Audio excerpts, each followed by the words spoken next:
Super 6 హామీలను అమలు చేయలేనని ముఖ్యమంత్రి చంద్రబాబు నాయుడు చేతులెత్తేసిన పరిస్థితి కనిపిస్తోంది. ప్రస్తుత ఆర్థిక పరిస్థితుల్లో ప్రజలంతా అర్థం చేసుకోవాలని ముఖ్యమంత్రి చంద్రబాబు నాయుడు పిలుపునిస్తున్నారు.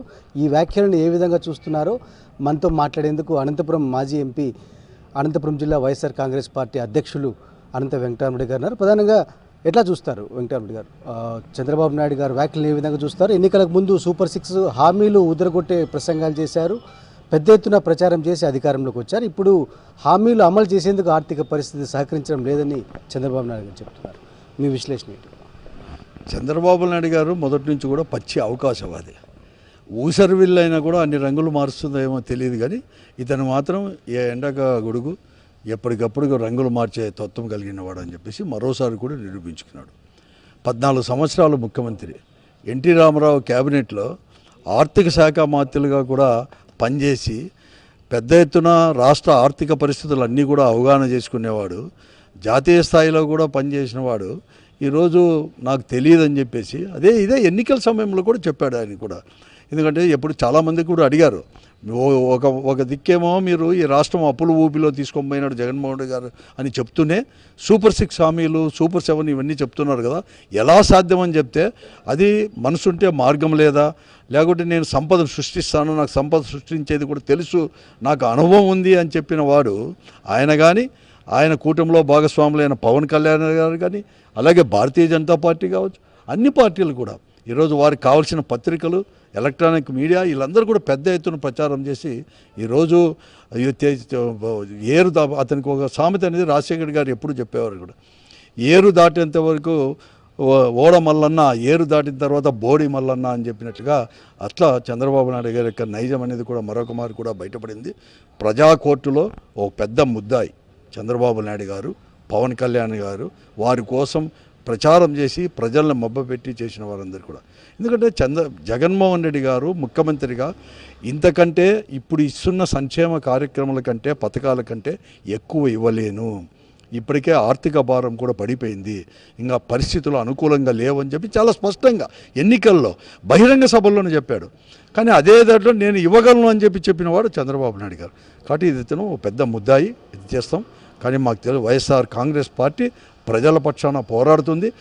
ఈ ప్రభుత్వం యొక్క మెడలు వంచైనా కానీ ఏదైతే హామీలు ఇచ్చి అధికారంలోకి వచ్చినారో హామీలు అమలు పరిచేసే బాధ్యత కూడా ఈరోజు ప్రతిపక్ష పార్టీగా వైఎస్ఆర్ కాంగ్రెస్ పార్టీ జగన్మోహన్ రెడ్డి నాయకత్వంలో తీసుకుంటుంది. పోరాటం చేస్తామని కూడా.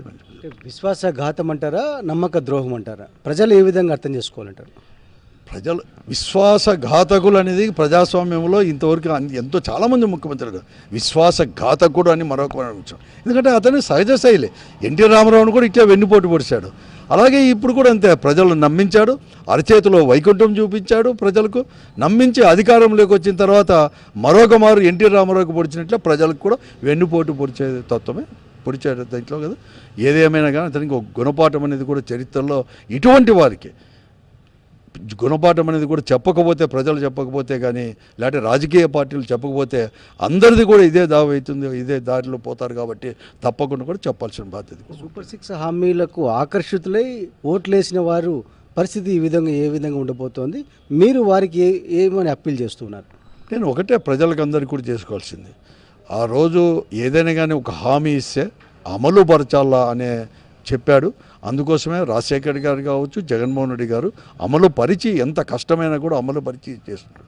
రాష్ట్రానికి అప్పులు చేసేది ముఖ్యమంత్రి, ప్రభుత్వాలు ఏదొచ్చినా కూడా అప్పులు అనేది కూడా చేస్తాడు. ఇదే చంద్రబాబు నాయుడు గారు 2014లో ముఖ్యమంత్రి అయినప్పుడు, ఇప్పుడు ఉండే కూటమి పార్టీలు ప్రభుత్వం ఏర్పరిచినప్పుడు అప్పుడు 90 లక్షలకు పైబడి కూడా ఈ రాష్ట్రంలో మనకు అప్పు అనేది కూడా వచ్చింది.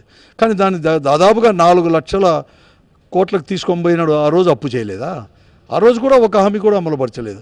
కానీ అదే జగన్మోహన్ రెడ్డి గారు ముఖ్యమంత్రి అయిన తర్వాత 2019లో ఏదైతే నవరత్నాలు అని చెప్పి మాట ఇచ్చేసామో, ఎంత కష్టమైనా కూడా అమలుపరిచిన ఘనత మాత్రం ఉంటాయి. ఈరోజు కూడా ఈరోజు మేము చెప్తున్నాడు, అతనికి కావాల్సిందంతా కూడా అతనికి ఆదాయం, వ్యక్తిగత ఆదాయము, లేకపోతే వారి కుటుంబానికి వచ్చిన ఆదాయం. అందుకోసం అమరావతి పేరు మరొక మారు చెప్పి అప్పులు తీసుకొని వచ్చి ప్రపంచ బ్యాంక్ అనొచ్చు, లేకపోతే నాబార్డ్ అనొచ్చు తీసుకొని వచ్చేసి ఈరోజు అక్కడ ఖర్చు పెడతాడంట, ఇక్కడ ఈ మాత్రం ప్రజలకు మాత్రం ఏమీ చేయడంట. అంతెందుకు, ఇప్పుడు ఈరోజు పోలవరం కూడా ఇప్పుడు హైట్ తగ్గించినాడు. అది కూడా పోలవరం కంప్లీట్ చేసే బాధ్యత నేను తీసుకుంటున్నాను అని చెప్పినాడు. ఈరోజు లోపల కూడా కేంద్ర ప్రభుత్వంతో కూడా లాలూచిపడి ఈ ప్రజలకు మరొక అటువైపు కూడా తీసుకొని పోయినవాడు చంద్రబాబు నాయుడు గారు. ఇతన్ని ప్రజా కోర్టులో శిక్షించాల్సిందే. ఈరోజు కూడా గుర్తు చేస్తాం. ప్రజలకు నేను అందరికీ మనవి చేస్తున్నాను, పోరాటాలకు సిద్ధం కండి.